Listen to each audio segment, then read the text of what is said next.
To do what you want. You think I'm a thinker, but I'm just a singer. All messy and pretty, just making believe. Boy, I'm falling, I'm falling, I'm falling, I'm falling, I'm falling. Down to obscurity, don't let me ever be this alone.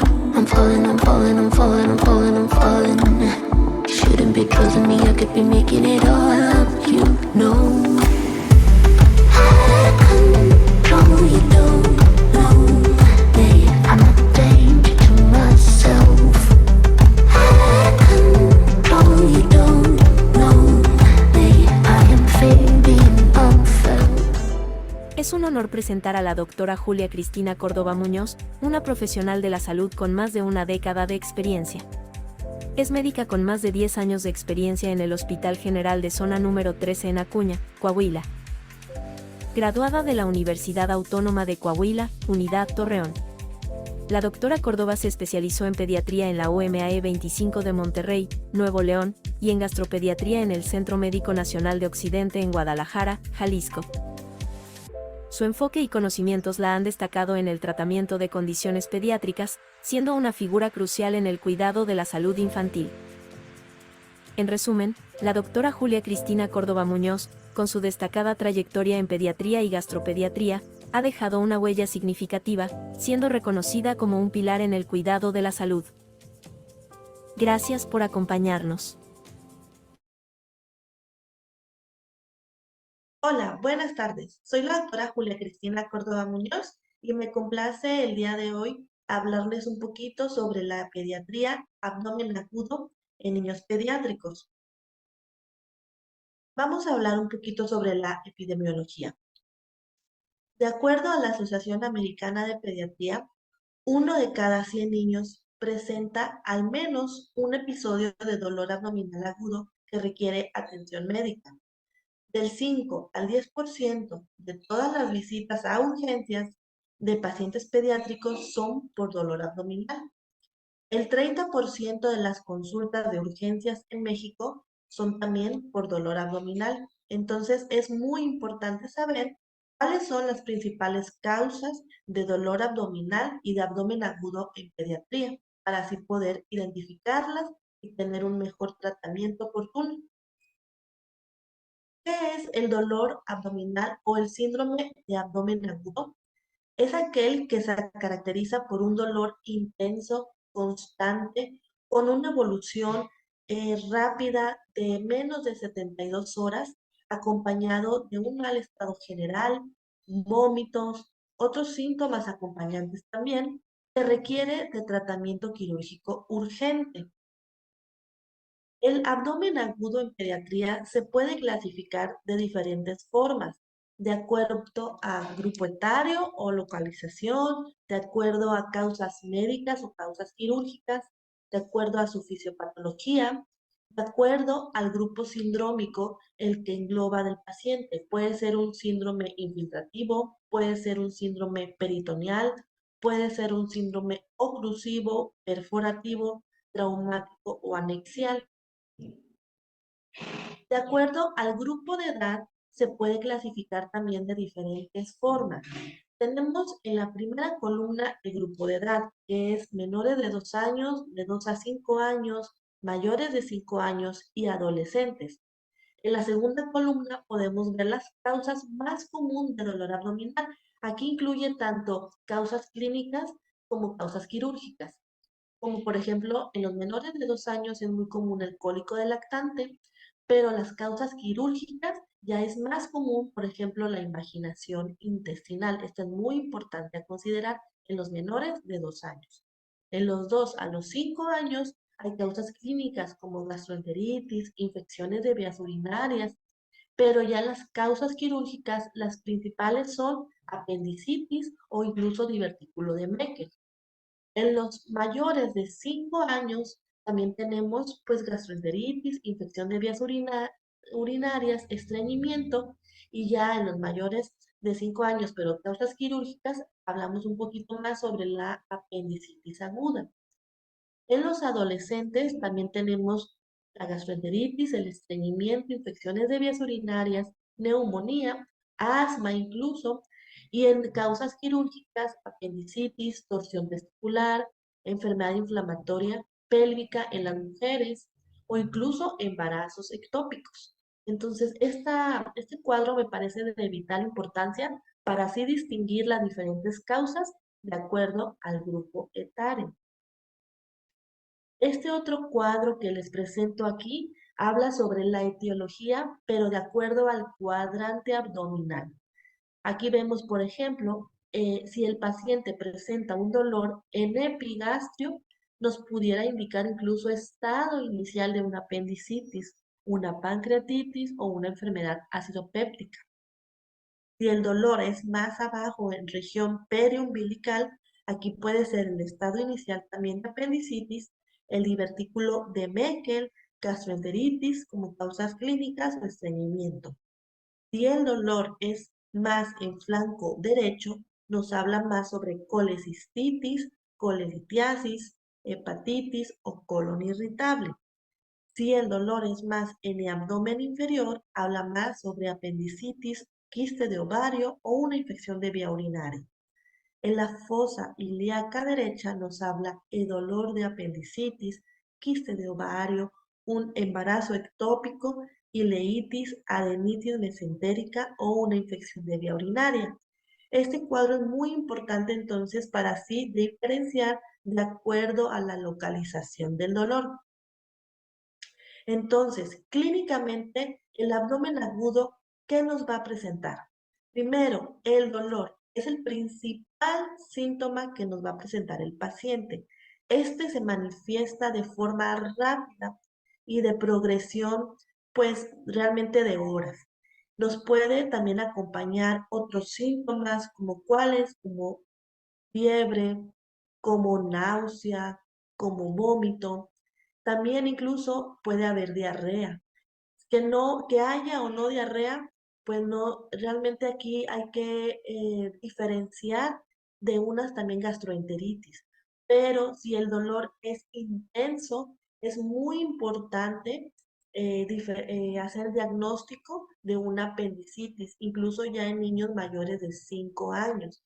Por eso es importante saber cómo es el dolor, si es continuo, si es gradual, si es intermitente, si es tipo cólico o si es punzante. En un dolor de apendicitis, el dolor es continuo y no se quita, es decir, no es tipo cólico. A diferencia de una gastroenteritis, en donde el dolor puede ser tipo cólico, es decir, va y viene y se puede acompañar de diarrea en cualquiera de las dos, pero aquí el dolor en apendicitis es un dolor que no se quita y va aumentando, se acompaña de náusea, vómito, y en la gastroenteritis el dolor sí puede ser tipo cólico, también se puede acompañar de náusea o vómito, pero la gastroenteritis se acompaña además pues de exámenes de heces positivos para infección de gastroenteritis.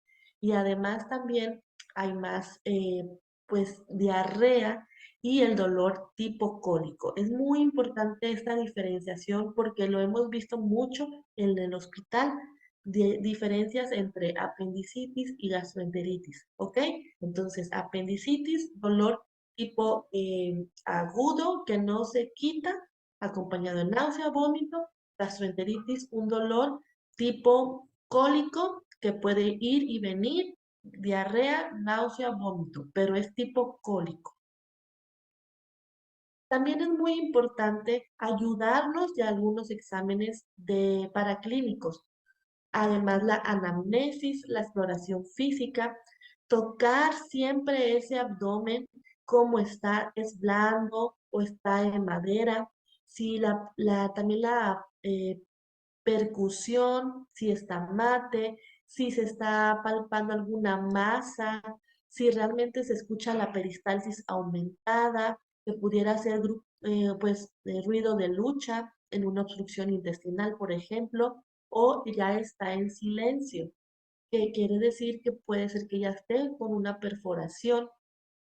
También es muy importante evaluar una radiografía de forma inicial para así ayudarnos a diferenciar pues causas probables. Por ejemplo, en la primera en lo que es la primera radiografía, vemos a un neonato que tiene 2 días de vida. Este neonato empezó con vómitos en las primeras tomas de alimentación. Eran vómitos tipo vómito biliar. Aquí le tomamos una radiografía y observamos la imagen de doble burbuja, que es típico de una atresia duodenal. Entonces, es importante la anamnesis, saber que es un recién nacido que empezó con vómitos de contenido biliar, el grupo etario neonato, en el cual pues realmente desde las primeras tomas empezó con estos vómitos y la radiografía, la prueba ya para clínica de ayuda, nos observa una imagen de doble burbuja, donde no hay aire distal, ¿ok? En la segunda radiografía es un neonato de un mes, ya casi un mes de vida. En este paciente, pues se nos comentó por parte de la mamá que empezó con vómitos primero de contenido gastroalimentario y posteriormente ya biliar, con incremento de la distensión abdominal y ausencia de evacuaciones. Esto nos habla de un neonato pues con probable síndrome de obstrucción intestinal, donde vemos que las asas intestinales están dilatadas y no hay aire distal, ¿ok? Entonces es muy importante la ayuda de las radiografías. En la imagen inferior izquierda es una radiografía de un neonato con perforación intestinal. Podemos ver cómo tiene el aire subdiafragmático. Este niño era un bebé con diagnóstico que tenían en neonatos de un neuropatológico por una enterocolitis. Entonces aquí vemos cómo haya una perforación intestinal. Y también la radiografía de la parte derecha inferior, vemos cómo tiene este aire libre. Entonces es muy importante, yo creo que en todos los hospitales tenemos pues una radiografía disponible y además hacer la anamnesis, ver qué grupo etario es paciente, qué antecedentes tiene, cómo estaba previamente, qué alimentos estaba consumiendo previamente, si se acompañó de algún síntoma, de algún signo que nos pudiera ayudar al diagnóstico adecuado, cómo están sus evacuaciones, si hay o no evacuaciones. Y ya llegando una vez en el hospital, hay que tomar imagen de radiografía y examen también de laboratorio. A veces podemos contar con ultrasonido. Aquí en donde yo trabajo no siempre hay ultrasonido, entonces tenemos que ayudarnos mucho con la historia clínica y con las imágenes radiográficas. A veces también se puede utilizar pues la tomografía, pero ya sería pues un poquito más difícil en algunos centros.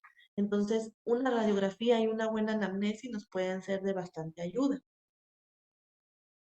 Bueno, aquí es importante que el síndrome doloroso abdominal puede ser no quirúrgico o quirúrgico. Como ya les comenté, el dolor abdominal muchas veces son causas clínicas. Entonces, pues podríamos ir haciendo la historia clínica e investigando a qué causa se debe este dolor abdominal, investigar si es necesario hablarle al quirúrgico. Aquí en este cuadro me gusta mucho porque habla sobre las causas médicas más comunes que ya previamente les había comentado: la gastroenteritis, el estreñimiento, la infección de vías urinarias, por citar algunos. En la segunda columna nos habla sobre las causas quirúrgicas, principalmente apendicitis, invaginación intestinal, torsión de ovario en niños más grandes, invaginación intestinal también, perdón, otra vez lo repetí, la malrotación. Aquí en la malrotación es muy importante hacer una anamnesis adecuada porque los niños pueden manifestar vómitos, a lo mejor ya de larga evolución, que pues se les decía que eran por un reflujo, pero estos vómitos persisten. Entonces, hay que hacer aquí una serie esófago gastroduodenal con tránsito intestinal para evaluar cómo detectar las asas intestinales, ver si están en adecuada posición y descartar así una malrotación intestinal. También la perforación, como ya veíamos previamente, ¿verdad? En la radiografía, también una oclusión intestinal, adherencias. Es muy importante saber si el paciente tenía ya un antecedente quirúrgico que nos hable sobre las adherencias. Si hay alguna trombosis de la vena mesentérica. Esto es menos común en pediatría, es más en adultos, pero pues habría que también sospecharlo si el dolor es abrupto. Una diverticulitis de Meckel, una hernia inguinal encarcerada o incluso algún embarazo ectópico en niñas ya más grandes. Hay que evaluar el paciente, observar de cabeza hasta pies y ver si no hay alguna malformación en la región perianal, que a veces también es común, o si tiene el antecedente agudo de un traumatismo. Es muy importante saber que hay otras causas también extraabdominales que nos pueden originar el dolor abdominal, como cuáles, como una epilepsia abdominal, antecedentes ya de los pacientes con migraña, antecedentes familiares con migraña, también un síndrome urémico hemolítico. Aquí es muy importante que las gastroenteritis se pueden ver asociadas con síndrome urémico hemolítico, donde el paciente puede tener plaquetas bajas, falla renal, gastroenteritis. Si el paciente también tiene antecedentes ya de una leucemia, de alguna linfoma que fue trasplantado, pues aquí hay que descartar una enfermedad, ¿verdad? De injerto contra huésped o también una faringoamigdalitis estreptocócica, neumonías, que esto es muy común, pues hacer el diagnóstico diferencial del dolor abdominal, también miocarditis, pericarditis, septicemias, torsiones testiculares. Entonces, es muy importante hacer una anamnesis completa de todo el paciente y no nada más englobarnos de que es una causa quirúrgica abdominal. Hay que evaluar todos los antecedentes, hay que evaluar toda la historia clínica, todo el contexto del paciente, cómo empezó, cómo ha ido evolucionando, si está tomando algún tratamiento previamente, porque eso también nos puede modificar un poco el curso del dolor. Ok, ya entonces ya llegó el paciente, ya le hicimos su historia clínica adecuada, su anamnesis, su exploración física. ¿Qué es lo primero que hay que hacer para mientras está los laboratorios que pedimos o mientras está la radiografía o el ultrasonido? Es primero hacer nuestro ABC. Con cada paciente que llegue, mantener una vía aérea permeable, ventilarlo si es necesario, oxigenarlo si es necesario y tener una adecuada circulación.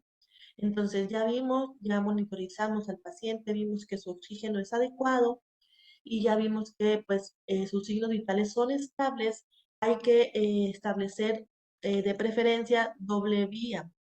Después de establecer esta doble vía, observaremos si es necesario también colocar una sonda vesical para un mejor control de líquidos y también una sonda nasogástrica o también orogástrica si el paciente es pues más pequeño. Hay que, ya teniendo los laboratorios, hay que reevaluar los laboratorios para ver si hay un desequilibrio hidroelectrolítico que hay que corregir, si hay un desequilibrio metabólico de ácido base o algún trastorno de la coagulación.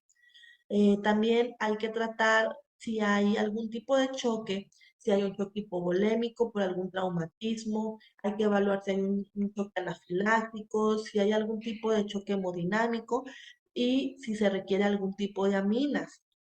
También tenemos que evaluar los trastornos de la coagulación, ver si es necesario plasma, crioprecipitados, vitamina K, sangre, plaquetas que nos pudieran ayudar a mejorar el estado hemodinámico del paciente. También hay que administrar antibióticos, recordemos la hora dorada, para pues disminuir, ¿verdad?, el riesgo de choque séptico. Aliviar también el dolor en caso ya de que nosotros tengamos un diagnóstico presuntivo y ya no interfiera el analgésico con pues la evaluación del dolor.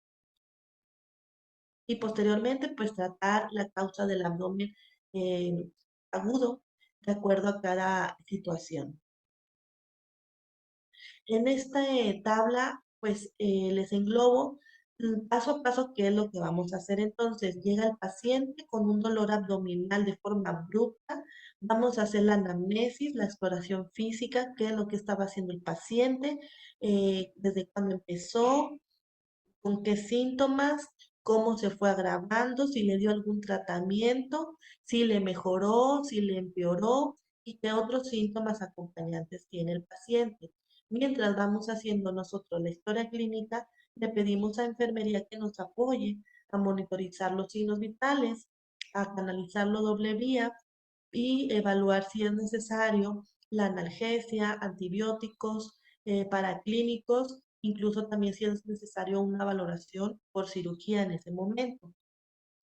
Si el paciente tiene el antecedente de un traumatismo en ese momento, hay que evaluar, pues, ayuno, hay que evaluar si necesita fluidoterapia, evaluar examen general de orina para ver si hay sangre oculta en orina, si es necesario alguna tomografía para ver si hay alguna lesión en órgano, en algún tipo de órgano abdominal, evaluar los laboratorios y valoración por cirugía.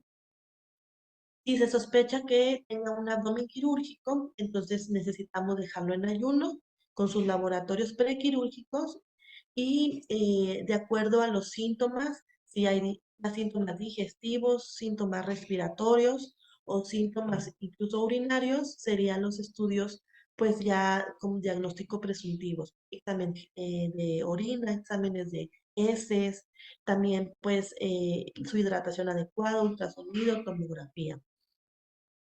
Bueno, vamos a englobar las principales causas de acuerdo al grupo etario. Primero hablaremos un poquito sobre la hipertrofia de píloro. La hipertrofia de píloro es muy común en los lactantes, en los neonatos y en los lactantes. Aquí se ve principalmente en varones primogénitos, se da mayor incidencia familiar en un 15% de los pacientes. ¿Qué clínica va a presentar el paciente? Vamos a tener bebés con vómitos proyectivos inmediatamente tras la toma. Pueden ser alimentos, eh, pueden ser vómitos gastroalimenticios, pueden ser vómitos más de contenido gastroalimenticio no biliosos. El paciente puede presentar hambre, irritabilidad continua tras el vómito, y este aparece más entre las 3 a las 6 semanas de vida. A la exploración física puede presentar una oliva pilórica al paciente. Laboratorio que vamos a encontrar.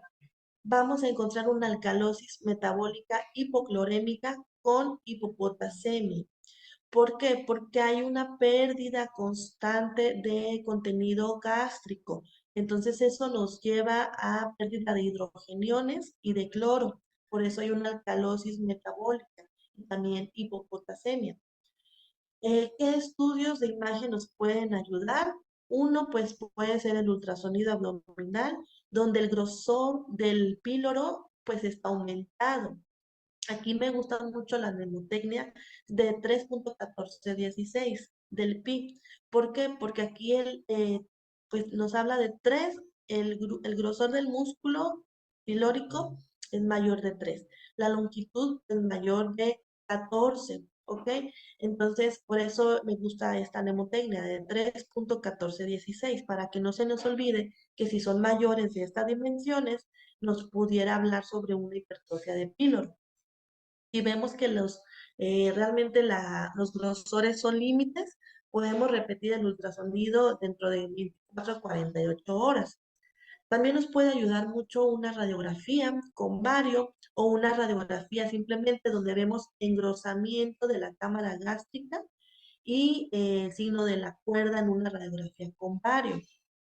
Aquí en la imagen derecha vemos el ultrasonido con la hipertrofia de píloro y el tratamiento, ¿cuál es? Es un tratamiento quirúrgico con una pilorotomía. Bueno, ahora vamos a hablar sobre lo que es el divertículo de Meckel. El divertículo de Meckel, pues, es una obliteración incompleta del conducto onfalomesentérico. Ocurre más común en los lactantes menores de 2 años de edad. Tenemos aquí la regla de los dos, que habla sobre que está con una localización a 2 pies de la válvula, que mide aproximadamente 2 centímetros, 2 pulgadas de longitud y puede contener dos tipos de tejido heterotópico, pancreático y gástrico. ¿Cuáles las manifestaciones clínicas? Pues pueden ser unos lactantes que presentan una hemorragia rectal indolora, incluso pueden ser lactantes que nos debutan con anemia ferropénica, que no mejoran, a pesar del hierro, la suplementación del hierro, o pueden ser lactantes que presentan datos de obstrucción intestinal o datos de peritonitis. Entonces, pueden ser aquí pues, el panorama de la clínica puede ser muy amplio, desde una hemorragia indolora, una rectorragia, o también puede ser hasta datos de obstrucción intestinal. Aquí el estudio ideal es el gamagrama y el tratamiento quirúrgico es su resección. Ahora hablemos un poquito sobre la invaginación intestinal. Aquí es muy frecuente en los lactantes de entre los 3 a los 12, hasta a veces los 12 meses de edad.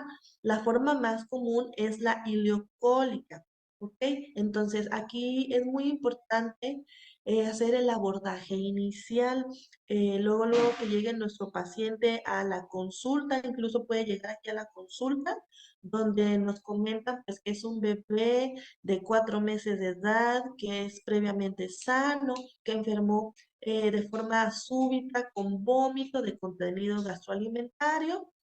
De repente está bien, pero de repente empieza con un dolor intenso que duele, que no se mejora y puede tener incluso crisis de llanto con posterior aparente mejoría. El niño puede presentar como periodos de estar asintomático, pero posteriormente vuelven esas crisis de dolor abdominal y de llanto. Ya si encontramos al paciente con más, pues en fases más tardías, el paciente puede presentar evacuaciones en jalea de grosella, como cuáles. En la parte inferior derecha tenemos una evacuación tipo jalea de grosella. ¿Cómo es esta evacuación? Pues es de forma roja, puede ser un poquito más tipo hematopesia, y pues el paciente ya en esta etapa, pues ya estamos un poquito más tardíos, ¿ok? Entonces sí es muy importante pues saber que es importante identificar a los pacientes en etapas tempranas, sospecharlo, que si el paciente está con dolor, con periodos intercríticos entre que sí, que no está bien, hay que hacerle un ultrasonido abdominal y una radiografía. ¿Por qué? Porque en el ultrasonido pues nos puede ayudar mucho a detectar una imagen en diana, como vemos aquí, o en la radiografía puede haber niveles hidroaéreos, como vemos en la imagen derecha. Entonces, esta imagen es típica de una invaginación intestinal. ¿Cuál es el tratamiento? Puede ser incluso un tratamiento conservador si se detecta en etapas tempranas con enemas de consolución fisiológica.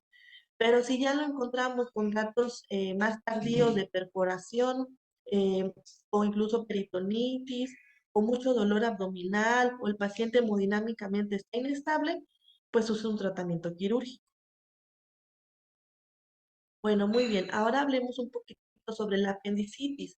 Como sabemos, pues este es muy común en los niños mayores de 5 años. En todo paciente que presente de forma súbita hiporexia, dolor periumbilical que migra hacia la fosa ilíaca derecha, con náuseas, con vómitos, hipertermias o signos apendiculares, es un diagnóstico de una apendicitis hasta no demostrar lo contrario.